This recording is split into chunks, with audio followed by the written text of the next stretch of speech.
for pegar um outro exemplo do nosso dia a dia, a gente poderia falar da centrifugação quando a gente faz exame de sangue. O nosso sangue, ele é centrifugado, para quê? Para que a gente possa ter um sobrenadante e um precipitado. Então, para a separação de sólidos suspensos em um líquido, pode-se utilizar a centrifugação, beleza? A centrífuga aplica uma força que faz com que os sólidos decantem mais rapidamente. Um bom exemplo disso, dessa centrifugação, é a separação da fração sólida do sangue de seu plasma. Então, a parte sólida do sangue vai ficar na parte de baixo como precipitado e o seu plasma aí na parte de cima como sobrenadante. Filtração, tá? O processo de filtração está presente em vários aspectos do nosso dia a dia. Mas que aspectos são esses? Principalmente quando a gente vai fazer café. Então, quando a gente vai fazer o nosso café, certo? Nós utilizamos o processo de filtração, né? Então, em geral, é a ideia que o sólido vai ficar retido no filtro, enquanto o líquido ou o gás passa através dos poros, certo? Então, um processo bem simples que a gente utiliza diariamente, não só para isso, né? Mas para outras coisas também. Dissolução fracionada. Bom, o processo de dissolução fracionada, ele é muito interessante, tá? Ele é utilizado quando há uma mistura de sólidos e um deles pode ser dissolvido com água ou outro líquido. Assim, esse líquido, né, vai solubilizar apenas um dos componentes. Então, se eu tenho uma mistura aqui de açúcar e areia, e eu quero separar o açúcar da areia, o que é que eu preciso fazer?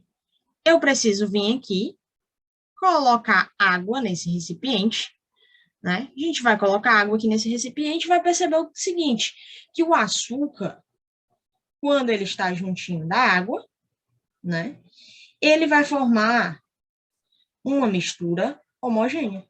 Então, aqui nós vamos formar uma mistura homogênea.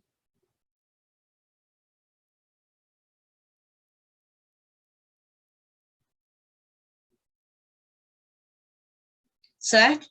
Então, quando a gente faz esse processo de mistura homogênea, vai sobrar para a gente o quê? A areia e o líquido. E a gente pode separar tanto por filtração quanto por decantação. Beleza? Então, continuando. Um grande exemplo, né, e eu aconselho que deem uma olhada, deem uma pesquisada, uma visualização melhor sobre essa questão da estação de tratamento de água e esgoto, certo? Aqui tem algumas etapas, né, desde a captação até a distribuição dessa água. Lembrando, né, que feita a captação, né, já vai se adicionar aqui produtos químicos para a formação de flocos, principalmente, né, o cal e o sulfato de alumínio. Os produtos, na terceira etapa, né, vão ser adicionados na etapa anterior, permite a aglutinação dessas partículas da sujeira. Depois da formação dos flocos, né, a velocidade da água é reduzida para quê? Para que aconteça a decantação e o material sólido seja sedimentado. Após o processo de decantação, a água segue, né, para os filtros, formados por areia e pedras de diferentes tamanhos. Por que de diferentes tamanhos? Porque existem vários tipos de tamanho de granulações. Então, para que seja feita uma limpeza muito bem feita, é preciso que se tenha aí vários tamanhos. Então, depois, né, vai se adicionar o cloro para matar os micro-organismos presentes na água. Aqui no Brasil, ao final do tratamento, é adicionado o flúor para a prevenção da cárie dentária, certo? Quando chega na etapa 7, que é essa etapa bem aqui, a água passa por análises físicas e químicas para verificar se ela está potável, ou seja, ela está própria para o consumo humano. Então, existe um padrão para isso, né? E, em seguida, elas vão ser direcionadas para as caixas d'água dos bairros e depois para as nossas residências. Separação de misturas homogêneas. Bom, até o momento, as separações de misturas não foram tão difíceis assim. Nós falamos das separações de misturas heterogêneas. Mas o que é mesmo uma mistura homogênea? Uma mistura homogênea, em geral, né, são mais difíceis de serem separadas. E por que elas são mais difíceis?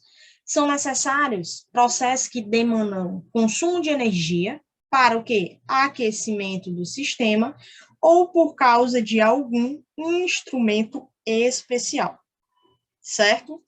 Os dois processos mais comuns são a evaporação e a destilação.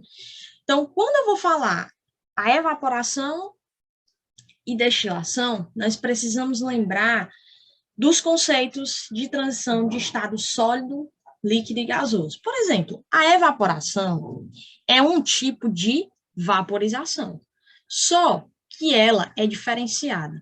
Essa vaporização aqui, certo? Ela vai acontecer em temperatura ambiente. Então, ela acontece em temperatura ambiente. Sempre que lembrar de evaporação, lembrem de roupas secando no varal.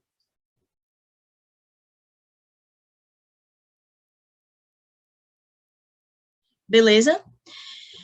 E essa destilação? O que é? Onde nós usamos? Certo? Então, o que vai diferenciar esses processos, basicamente, é se no final há ou não a necessidade de recuperar todas as substâncias presentes na mistura. Na evaporação, um dos componentes é perdido, enquanto na destilação todos os componentes obtidos são separados. Então, vamos começar falando sobre ela, a evaporação, né? A evaporação trata-se de um processozinho que nós conhecemos, né? Extração do sal da água do mar. Olha, a água do mar é salgada. Eu quero extrair esse sal de lá. Então, o que é que a gente vai fazer? Pode-se montar piscinas e esperar que essa água evapore. Logo, eu só vou obter um dos componentes, certo? Eu não vou obter a água e o sal marinho. Ou eu, né, nesse caso, eu só posso obter quem? A extração do sal marinho, certo? Então, a água evapora, restando no ambiente apenas o sal. Esse processo deve ser considerado quando não se deseja, por exemplo, a água. Ou seja, quando um dos componentes pode ser perdido. Nesse caso, tanto faz se eu vou ficar com essa água ou não. Por quê? Porque se eu for querer ficar com essa água, esse processo vai sair mais caro. O sal é barato justamente por isso, porque o processo dele é muito simples. A gente pega essa água, coloca lá e ela evapora sozinha, restando apenas o sal.